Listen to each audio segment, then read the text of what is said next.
I'd like to call the meeting of the June 7th, 2017 working session of the State Board of Education to order. Yes, Madam President, you have a quorum.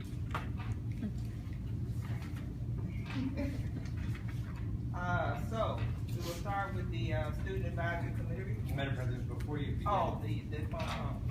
Laura Wilson-Phelan would like to join by phone, so we'll need an affirmative vote. So moved. Second.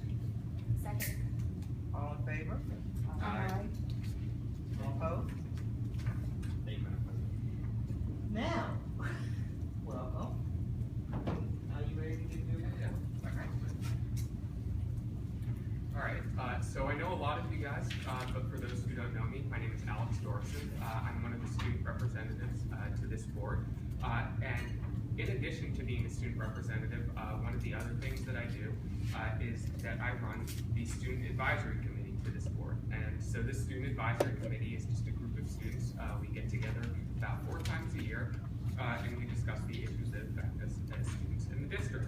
And the goal of this committee at the end of the year is to produce a report, and the report has been handed out, so hopefully everyone has it here. And in this report, we talked a bit about the things that we think could be changed or improved in DC education. So I'm just going to give a brief overview of the report, just go through section by section, talk about what we did, and then I will be done, I guess. So just a bit of background on the Student Advisory Committee. So last year's representative, his name was, oh my gosh, now it's suddenly just slipped out of my head. Yeah, Brian Contreras, sorry. Brian Contreras last year he formed the Student Advisory Committee with the goal of increasing student input just in education in DC. And so this year I had the opportunity to continue the Student Advisory Committee and build on the work that he did. So we had a number of meetings this year. I was hoping to do like 5 or 6, but we ended up doing 4. And so the meetings were planned out in a way that we could sort of select issues and then develop solutions for those issues. So in the first meetings, we just started by like addressing issues, figuring out what we wanted to talk about, and then in the later meetings, we worked on developing solutions and talking with kids in the individual schools. And so last year's report contained like a number of topics that we thought could be addressed. And so this year, we actually aimed on doing fewer topics, but addressing the topics in more detail. Because last year's topics were a little bit more broad and the proposals weren't as concentrated as I wanted them to be in this year's report. So we just talked about the things that we felt could be changed, the things that we felt could be improved. Lots of stuff came up. We talked about like lunches. Of course, everyone wants to talk about how bad the food is at their school, but also things that are maybe a little bit more on the serious front, like talking about civic engagement and student socialization in DC. It seems like my report contains just a number of blank pages. Let me grab someone else's report. Sorry about that. I don't know why that would happen. All right, so then we came up with our 7 proposals. And those proposals, I'm just going to list them off, and feel free to read them in more detail.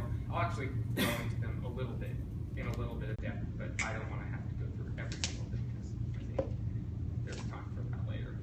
So the first thing we wanted to address were graduation requirements, and we wanted to address that just by asking the board to work on generating more flexible requirements, changing around how some of the requirements work, because for some there's crossover and then kids end up doing more than one requirement, and when in reality it would probably be better for them just to combine or change the requirements.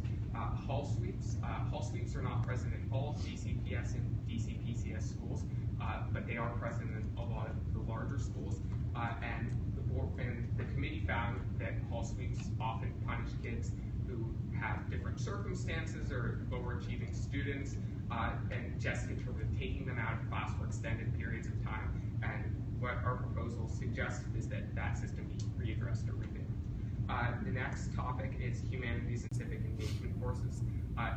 So I just want to give a quick shout out to one of the kids on the committee who I felt went above and beyond the call of duty in order to help in creating this report, and his name is Tavian Southall, and he's really, really, really passionate about civic engagement, and so he only joined halfway through the year, and he just went full in, and in fact, so what I wanted to talk about is behind the recommendations, there is a mini sub-report that he worked on just on increasing civic engagement courses in DC and creating a cohesive plan for that.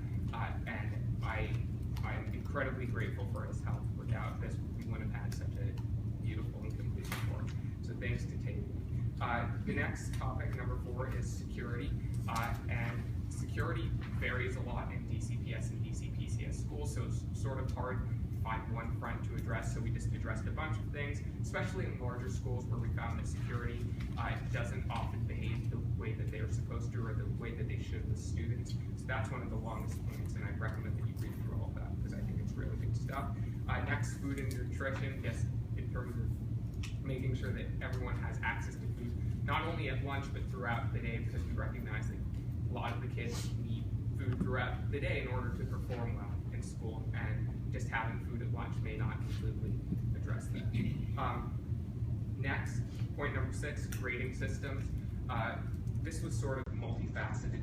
We talked about online grading systems, especially Aspen, which has been found very glitchy, and in the opinion of the committee, a little bit flawed. The students often cannot access their grades, but also just grading requirements, making sure that there are universal grading requirements and the student is always able to receive or able to figure out the grade that they are going to receive before they receive it. And then our last point is student socialization. And in this point, we just talked about, this one was a little bit more broad because we think that there are a lot of ways that it can be addressed, and we would love to hear the ways that the board thinks it can be addressed. But just in terms of making sure that, or recognizing that school is not only a place to learn, but it's also a place to develop social skills that are important throughout the rest of your life, and making sure that students are well socialized. And then, of course, after that, we have our plan to increase civic engagement created by Tavian. And that's great stuff, and we should definitely read it. And finally, just the report production and usage. We think this report should be sent to, which is a lot of different people, and the people who wrote this report. And I just want to name them quickly because they deserve credit for what they did. So me, of course, Alex and Jemiah, who's my other student representative, and she was also the co-chair of the Student Advisory Committee. Lucas Kalela, he goes to Wilson, and he was a member. Daniel Hutton, who goes to the lab school, but he also takes school buses that are provided through DCPS, I believe, and he provided a lot of insight on that, and that was very interesting to hear. And he was also a member. Tavian, who goes to, Thurgood Marshall Academy, and he obviously did a ton of work, went above and beyond the call of duty. And finally, Jasmine Woodruff, who goes to Dannenberg, and she helped provide perspectives from her school as well. So that's it. Thank you, everyone. And if you have any questions. I'd like to take a minute on the behalf of the board, thank you for this thorough report. You've been an asset. It's been a pleasure to work with you. All right. DC science assessment. Are we gonna have discussion on this, or do you want? Sure, we can have discussion, sure, but people don't want discussion also. Well, I have a few questions. So I'll just run through them, and you can choose which role to respond to. One is, you've got the 3 examples of what you'd like changed in the grad requirements. My question is there anything broader than that, or that's the Wait, what did you say? So in the graduation requirements, graduation.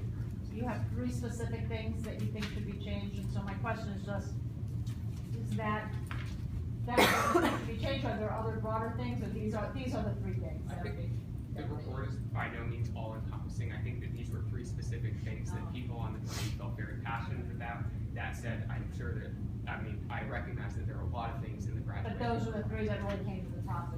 Okay.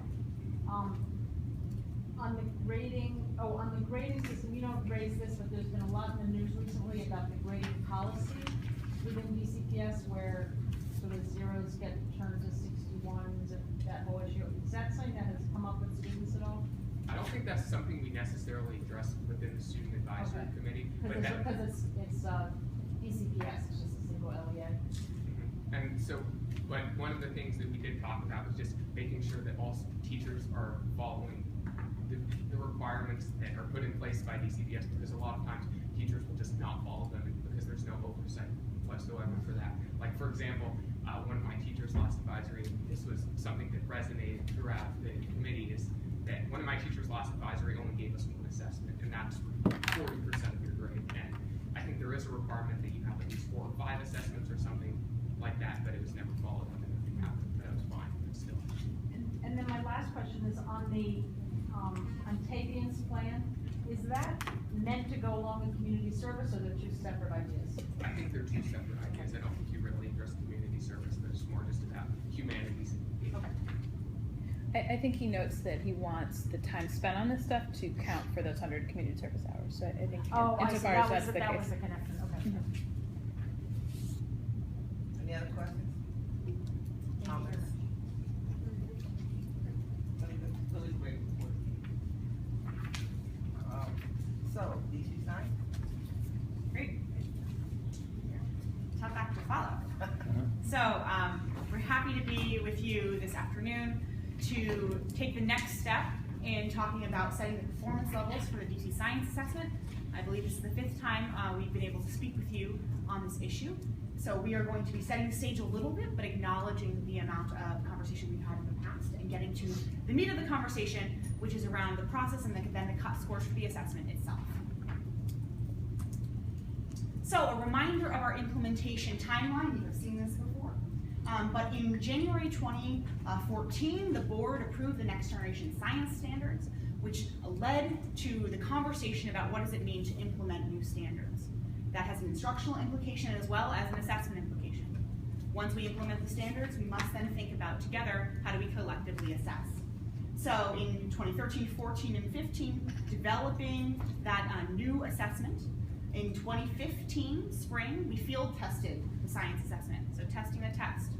In spring of 2016, we administered the DC Science Assessment for the first time. We are wrapping up administration in 2017 for the second administration that will close on Friday. So on Friday, everything will be done. After the first year of any new assessment administration, you must undergo a performance level setting process to identify the cuts between what do we think performance looks like at different levels of performance. So we are in that process now. We are now looking for approval this month on the actual decision between the cuts. We do have a federal deadline of reporting to the U.S. Department of Education of June 30th of this year, which is an extension. And then we will be releasing information, of course, leading to an additional release in fall of 2017 of the DC Science Assessment scores for 2017.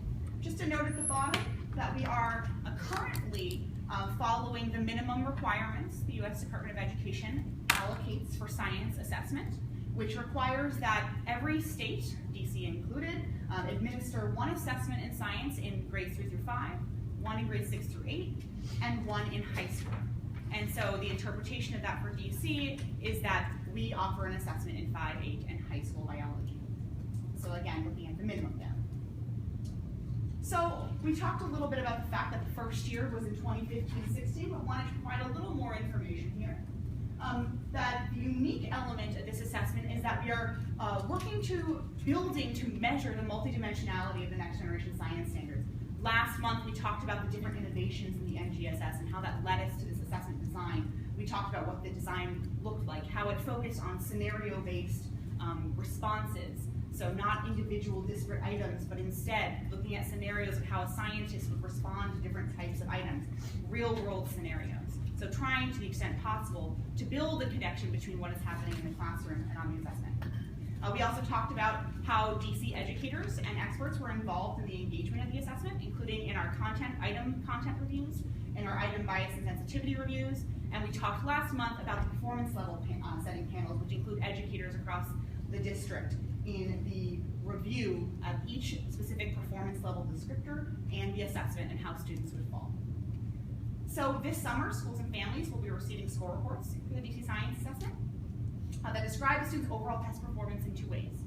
The first being scale scores for individual student, and the second being the performance levels. We talked about those performance levels last month and the performance level descriptors. This is consistent, so we will be seeing individual student reports that are consistent across our multiple assessments. So parents will have an easy way to compare across a PARC, ISR, individual student report, So all of the great learning and the focus groups we had to develop really clean language and really clean reporting is holding true for science. We want to. So it's going to be on the same. It'll be reported in the same place. Is that what you're saying? We will have reports that look and feel pretty similar. So when parents receive information, there won't be a big disconnect of a learning curve there. So for the DC Science Assessment, as we talked last month, it has 5 performance levels, with 5 being the highest. So my apologies, this is really small. So I'll narrate it through to you. But this is the typical process for performance level setting. And if you were here for the PARCC performance level setting conversations, this actual image should look pretty familiar to you. The first is to design the test and develop those performance level descriptors. This happens with any assessment development process when you're thinking about how do the standards manifest themselves on the assessment. What does it mean to be at a level 1 with respect to standards, a level 2 with respect to the standards, so on and so forth. We remember old terms like basic and proficient, level 1, level 2. What does that mean? Then you develop and administer. That's what we're doing on field testing. You recommend performance levels. So last month we talked about the process we went through at length of the extended modified Angoff method for performance level setting, where panels of educators and content experts come together to review test content and determine clear performance expectations at each level. And based on multiple rounds of judgment and calibration, putting forward a panel recommendation on the cut score thresholds.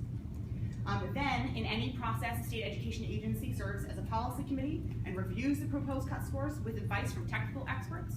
We had both psychometric expertise on site with our vendor. We had our data team involved. We also had an external psychometrician do some external review for us, both on the methodology, the process, and the cut score recommendations themselves.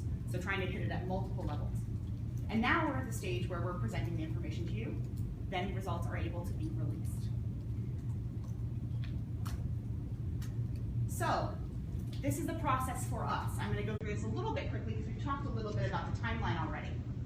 But again, first stage, and again, you're not following the accessibility standards, right, of how small this text is. So this is something for you to just have in your record, so I'll narrate it for you.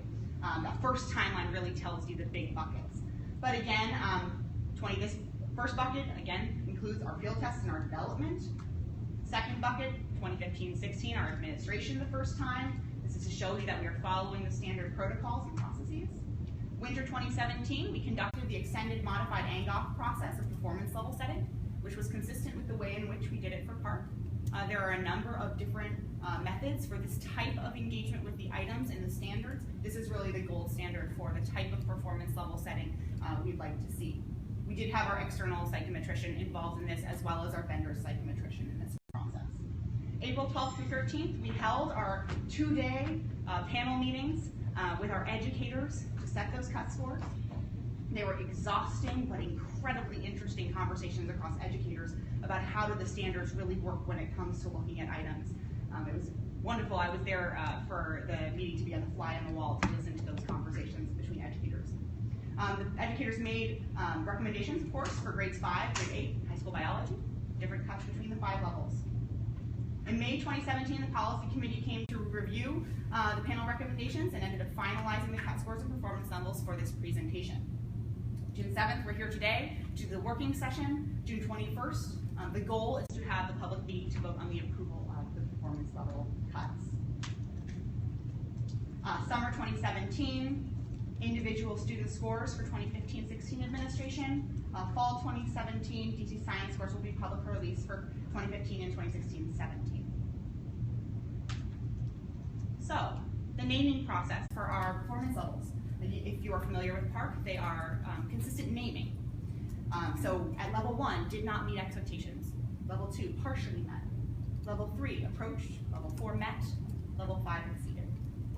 It's a pretty robust performance level distribution. Level 4 and above, what is the policy claim here? This is important because it's different than the policy claim we make for our PARCC assessments, and it's intentional that it's different. Level 4 and above indicate that a student has met or exceeded the expectations of the standards at that grade level or course. In the future, we hope to be working together with experts here in DC and experts across the country to talk about what does it mean to link to college and career-ready expectations in science. Those conversations of a policy claim of what is the likelihood you may get a certain passing score in an entry-level credit-bearing course, what we talk about with prospective PARC, this is all pretty new territory. So we wanted to ensure that the claims we are making for this assessment were right to what we can say, which is that they met or exceeded expectations of the standards, which is really that base critical foundation. Moving forward, we'd like to do some additional research studies to think about those policy claims we can add on in the future. So what's important to note here is the DC Science Assessment has a scale that's a 200-point scale, and it is from 400 to 600 points. When we set scales for different assessments, we want to make sure people don't have preconceived notions about what the scale means, so they're not linking across to different types of assessments. A 0 to 100, we all have very strong feelings about what does it mean to get a 92 on a 0 to 100 scale. That's why things like PARC and the SAT and the ACT are not on a 100 scale. Same thing goes with the ACT scale or the SAT scale. We want to make sure people are able to make unique interpretations about the assessment they're looking at. And we have, again, psychometric support of this scale and review of this scale. So 400 to 600 points is what you're looking at. So Aussie is now going to present to you the proposed cuts for the 5 levels across the 3 different grades, grade 5, 8, and biology. Again, informed by data review, by the educator judgments of panelists, content experts, as well as the policy committee review and psychometric review. So what you'll see here for your review is at grade 5 between level 1 and 2, 2, 3, 3, 4, and 4, 5. That is the cut. So what does the cut mean? Right, the cut could go down or the cut could go up. So for example, for grade 5, a scale score of 400 to 449 is a level 1. 450 to 472 is a level 2. So that is the cut that gets you to the next performance level.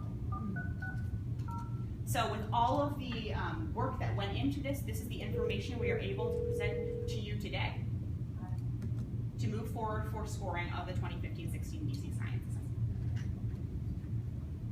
And would like to see if anyone has questions or comments.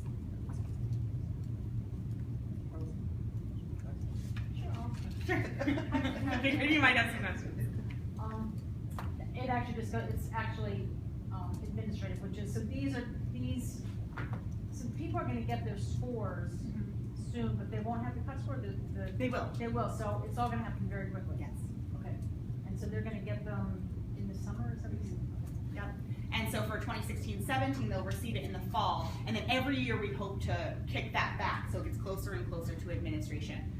Because we're doing DC Science by ourselves and there's a significant amount of hand scoring, it will always take a little bit longer, but we will hope every year to make it sooner and sooner. So if we're tweeting about when people should expect it, it's not until the fall? For 2016-17, yeah. And do teachers get their results same time so that they can help plan for the next school year and figure out what they need to work on for their classrooms? LEAs and schools will receive their secure level files that include individual performance information. When? Oh, same time. Oh, okay. Yeah. Not till fall. So they will receive their files for 2015-16 this summer. Okay. Oh, okay, so they're gonna get last year's scores this, okay, Yeah. now I understand why, okay. Thank you for helping me tag team that. They know, No, because no, I it's thought there was something about this summer and then. Yeah, that's a good question. Okay. Absolutely. And I think anytime you're doing the first year of administration, you want to ensure that educators, and we've heard this from LEAs, that they want to be able to sit with that information and really think about it and plan for it. And we want to really respect those wishes because we think that's also really important. So if a student is going from the 5th to the 6th grade, will go to the reading school? So we have spent a lot of time talking about that, and we've actually called a number of LEAs about, okay, where do we send information, right? So for the 2016-17, when they're receiving it in the fall, it would be the new school. But the information, the wonderful thing about the SLED system, the student longitudinal data system that we have, is that the right educators have access to the information online. So it's a good way to be able to pull up your students that are attached to it. And the parent report goes to the home address. The parent report is distributed through the school, but it does not ship directly. Obviously, doesn't yet ship directly to parents because of the data quality. We don't have all parent addresses at Nation. So we shouldn't say that they'll go out 2015, 2016, so we'll go to parents this summer, because we don't know how the LEAs will get them out. We don't have confirmation from LEAs on that, on how they're planning on distributing that information. We can say pretty clearly that they will be shipped for the 2016-17 in the fall to the LEA at the new school. Any other questions? Very informative. Thank you. So we will be voting on, we have our resolution in front of you. So we will be voting on the June 21st working session. Any other questions? Comments? Thank you. Thank you. Thank you so much for your time.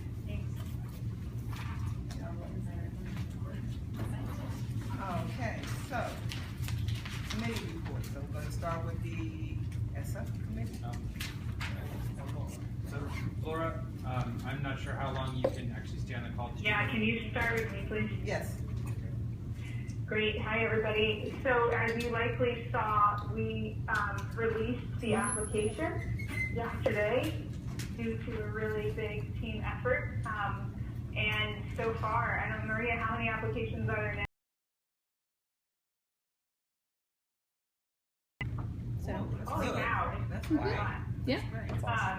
So yay, there's already 22 applications forthcoming, what I still owe you is information on a rubric. We have the general categories of the selection criteria that were published on the website, in case you were able to check that out, but we don't have the actual breakdown within those categories of how we will assign points essentially to the application, and then who will be a part of the selection committee. My guess is it's the Educational Excellence Committee, subcommittee members. That was my assumption going in, but if there are other thoughts, I welcome hearing them. I don't think we need or want the entire state board on the selection committee, but that is my thinking right now. I guess, does anybody have any questions? Question? No questions? Great, well, I just want to thank JP, Paul, and Maria for really putting together a lot of effort in making sure that that we could get the application out this week. And we will close the application June 23rd and select very shortly thereafter. Thank you. Thank you. Thank you for all your work, Paul. Thanks, Karen. So now the ESSA committee? I am excited to report that the ESSA Advisory Task Force, which is the state board voted on May 17, 2017, is moving forward with preparation to provide support and input to our new Every Student Succeeds Act. The new ESSA Advisory Task Force will advise the state board over the next year, and that the task force will also facilitate the inclusion of broad community input into the decision-making related to the Every Student Succeeds Act.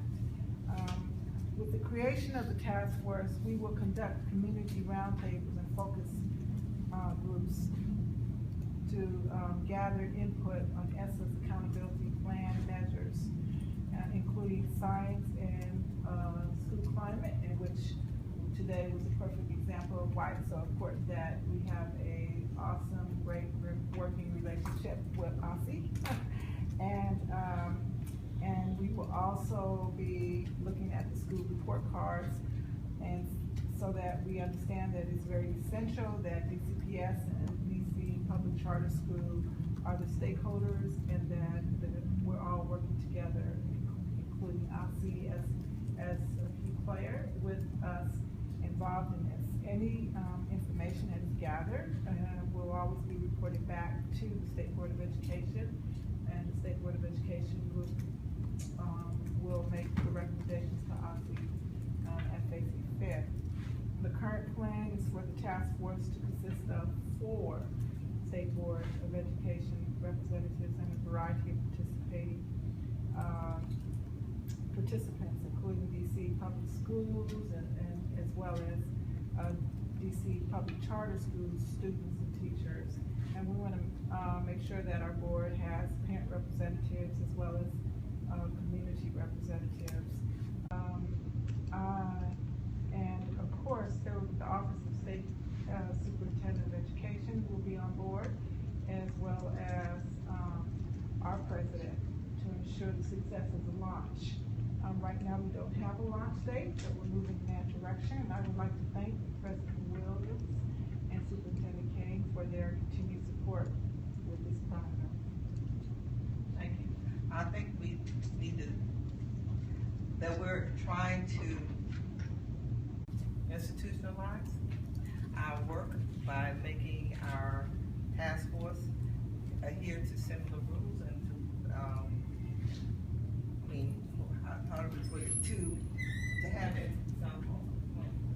To make sure that there's a standard operating Yeah. procedure for our task forces in the future, so that, and I think, Laura did a great job with the high school credit flexibility task force, and, it really did and working on the graduation requirements task force, as well as the one with Lynette for the ESSA task force, has really helped us understand how to make these as transparent as possible, make sure that we have community involvement from all over the city, and have the right voices in the room. And so we're going to be working on a standing operating procedure on how to set these up in the future, so that we know from the beginning how us, as we as an agency, will be as transparent as possible, and making sure that all of our community voices are heard. And that way, since we'll have a standardized process, we'll get better and better as we reach out to more and more people, and we'll get more efficient at our job. And I think the final objective is to get more community participation, especially parent participation. And I think both committees had the objective to reach out to Board 7 and 8 with a greater depth, and not that we are excluding the other boards, but because of the gap, the achievement gap, that we will try to get more people from 7 and 8, whether they're parents or professionals or teachers or other people who have vested interest in the course. Any questions? Wow. Well, is there a timeline on that? Like, are you gonna do the application process? Yes, yes. So is there a timeline on the application? There will be, yes, and all that you all will get before everyone, so that we can take a look at it together to make sure that the timeline aligns, because we have two task forces going on at the same time, and we don't want to overburden the staff. So we want to make sure.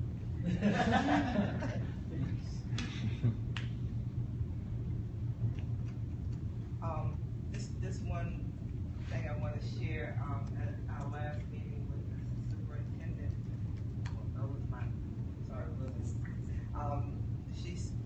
we talked about reaching out to the public earlier than we did with the ESSA process last year. And she said she didn't know she had the capacity to do that, but if we wanted to do that and arrange for these meetings, she would make sure that there was somebody from OSSA there to help facilitate us. So it's not that they won't participate, it's just that I think we have a better grasp of our community. All right, anything else? Mr. Batson? Yeah, sure. So not a very lengthy update, but I am excited about really engaging with the chairpersons of both the ESSA and Educational Excellence Committees to support their work and engaging our residents for the better part of, I believe, the next year for both task forces. And was definitely engaged with Laura around shaping our comms plan, and Paul around shaping our comms plan for the graduation requirements task force. And I'm glad that we were able to work together to really figure out ways to immediately engage residents after the launch yesterday. And so I'm glad that Maria volunteered to really take at least some initial feedback from the public as we begin to build out the task force. But when you begin these conversations, people have thoughts immediately, and so the fact that we were able to come up with a method to immediately take that feedback, I think is a positive step in the right direction.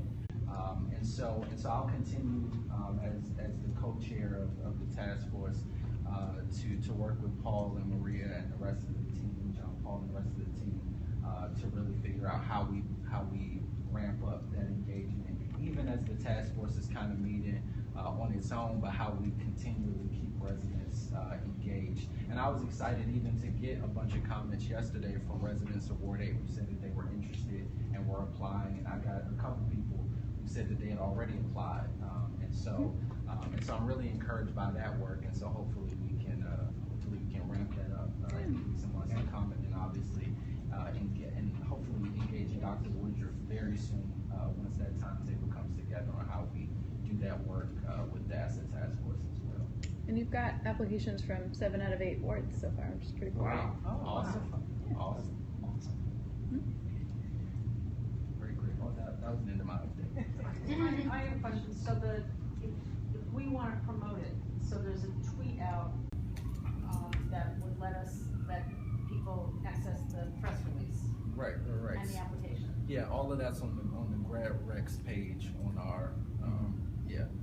on But our I can website. send out sort of a media kit probably by tomorrow or Friday and say, here's some sample tweets, here's some graphics. That would be great. Absolutely. That would be great. Yeah, Okay. I can do that. And remind us of the deadline date.